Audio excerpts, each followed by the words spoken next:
What's up, everybody? Welcome in to another episode of Bulls Latest as we kick off another important week of the NBA offseason here. And wow, did it start with a bang. I wanted to start today's show getting into that monster deal that went down between the Orlando Magic and the Memphis Grizzlies, sending perennial all-star guard Desmond Bane to the Orlando Magic in a haul of a return that the Grizzlies got back, including Kentavious Caldwell-Pope, Cole Anthony, 4 first-round picks to go along with a future pick swap there. They also have control now of that 16th overall selection in the first round. This is kind of it adds to the point. What does this mean for the Chicago Bulls?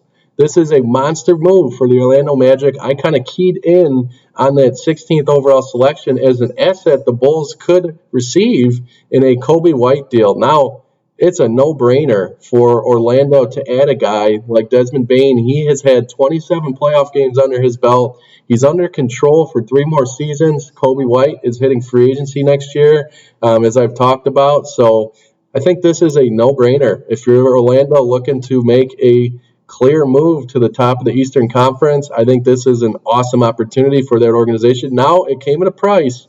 All these draft picks that they gave up, a 2028 first rounder, a 2030 first rounder, a 2029 top 2 protected first rounder. I just think, you're mortgaging a lot in a guy in Desmond Bane, but he's a guy who's proven to be a very, very solid NBA presence here and a superstar and an all-star. So this leads me to the question, what this means for the Chicago Bulls. This deal serves as a reminder for the organization, I would think, that things happen incredibly fast in the NBA offseason.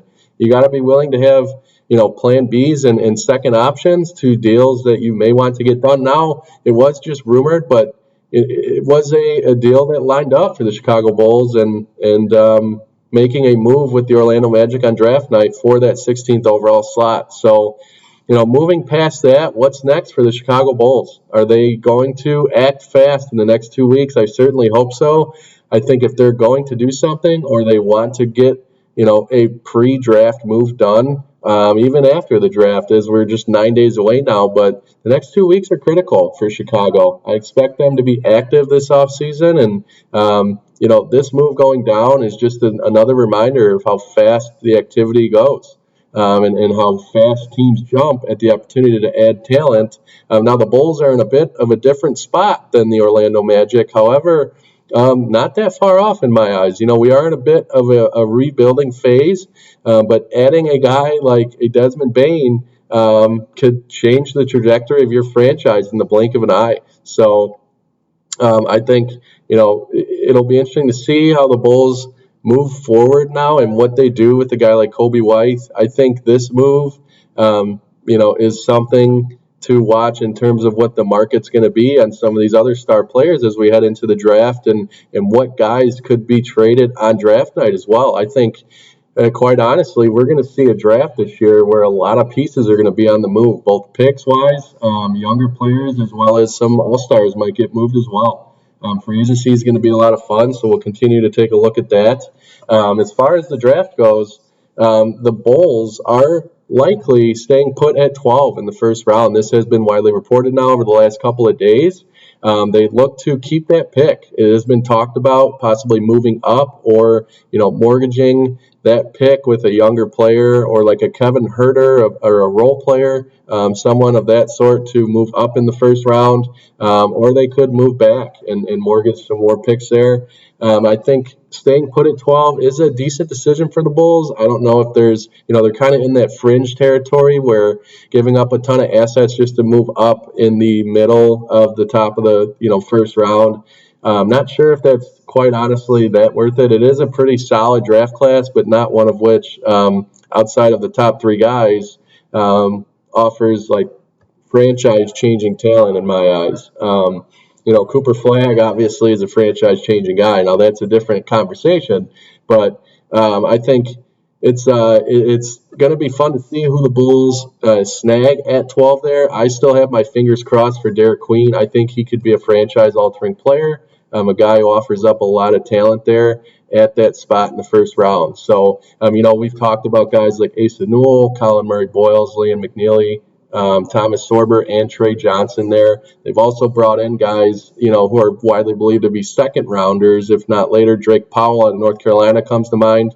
I think there's a lot of talent to be had. I fully expect a guy like Trey Johnson to probably go in the range of 5 to 10. So maybe that's a bit unrealistic, but a guy the Bulls could look at. And that's what I think, this move with Orlando kind of signifies, is that there could be a wild turn in moves that take place in this draft and then before and after it. So it'll be fun to kind of look at there in terms of what the Bulls do at 12 in the first round.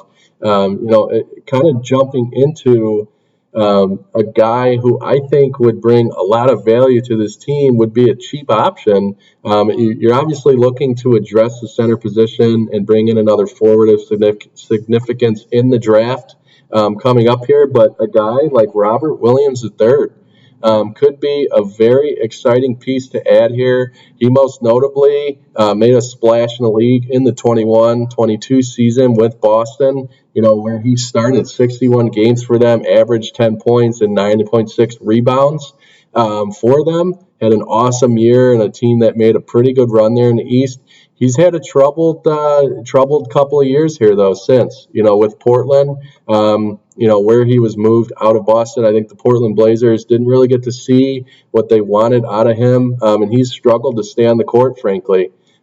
His year ended early. He did on the 20th of March there. He had arthroscopic surgery on his left knee, so he will be recovering from that. But he's a guy who, if you're the Bulls, take a cheap flyer on him. He's a solid rim running, shot blocking center. I think he could hold things up at that position and provide depth. At his best, he's one of the best defenders in the league. We saw that, the tenacious defensive approach that he had in Boston there. That was a staple to that team at the time. And I think, his trouble has come with staying on the court. He's been riddled by some injuries here, and now recovering from that arthroscopic surgery is just going to be another pillar that he's going to have to overcome there and getting back to full form. But, it's likely that the reported asking price on him is going to be a pair of second-round picks. If I'm the Bulls and you want to add some depth at that position and have some certainty to a guy of what could bring, obviously there's the inherited risk of will he return to form following that knee surgery, but a pair of second-round picks might be worth it. They would also they may need to send out a guy to match salary there as well. He's on the final year of his 4-year, $48 million deal that he signed with Boston in 2021. So you have Williams for a year under that contract, and a guy like Kevin Huerter, he's on a $16.8 million expiring contract, and if you pair a guy like Kevin Huerter with a second rounder, or just if they're willing to do 2 second-round picks, it could be worth it for the Bulls. I think Lonzo Ball, as I've talked about in numerous scenarios, is another candidate to be included in a trade to match salaries there. So if they're looking to match salaries, Lonzo makes a lot of sense. It might be a little bit of a riskier play, but I think the upside is there. When it comes to a guy in Williams who showed some great flashes of brilliance in his time in the NBA. It's a deal that if it plays out the way the Bulls would hope it would, you'd get a guy who would contribute in a major way in his season and then be able to possibly sign him to a much cheaper deal than the one he received from Boston back in 2021, and that would be a win for the Chicago Bulls. So we'll continue to monitor that. That's a fun name to keep an eye on. I just think it leads to the next question, too. What's next for the Bulls? You have Josh Giddey, who it's becoming increasingly likely that the Bulls are going to probably take a stab at signing him. Now, a deal for him as we move along the offseason would look something along the lines of a 5-year, $125 million option. That would be a bit cheaper than I'm sure he's looking for coming off that career year, and the value on him he believes is probably very, very high along with his agents. So it's going to be interesting to see what the Bulls offer him. Obviously, they have the last say on a deal for him with him being restricted. So that'll be interesting. And then we also have, the news of Kevin Durant coming out with the three teams that he prefers to go to in the Miami Heat, San Antonio Spurs, and the Houston Rockets. So, I talked about Kevin Durant possibly being an option here. All my point was in that was, the Bulls owe it to themselves to at least pick up the phone and make the call. I mean, this guy is a superstar, and you would be selling yourself short in doing so. I mean, look at, not to say it's anywhere along the same realm, but the Orlando trade with Memphis. I mean, it's a blockbuster deal, and for these things to happen, you got to kind of act upon it and be the enforcer in a lot of these moves, and that's my main thing with the Chicago Bulls. You got to be active. You got to be on your feet here, willing to make moves and pounce at an opportunity to make your team better. And I just think, there's a lot of opportunity to do that, both moving into the draft, and then the Bulls have some pieces that are of value. So we'll continue to take a look at that.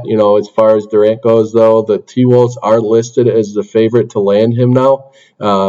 We'll keep an eye on that. He's obviously the big domino that's yet to fall in free agency, and we'll keep looking at what happens there. Giannis is said to have wanted to probably hang around in Milwaukee, and he will be looking to stay there and continue to build with that organization. So a lot of moving pieces with this Bulls team.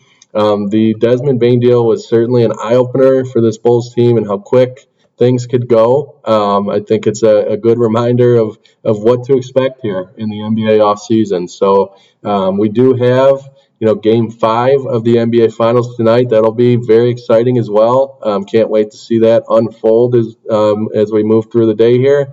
And, I want to thank you guys for joining me on another episode of Bulls Latest. Look forward to covering all the chaos that's to take place here in the coming days and weeks of the offseason. So we will talk to you guys next time, and you have a good one.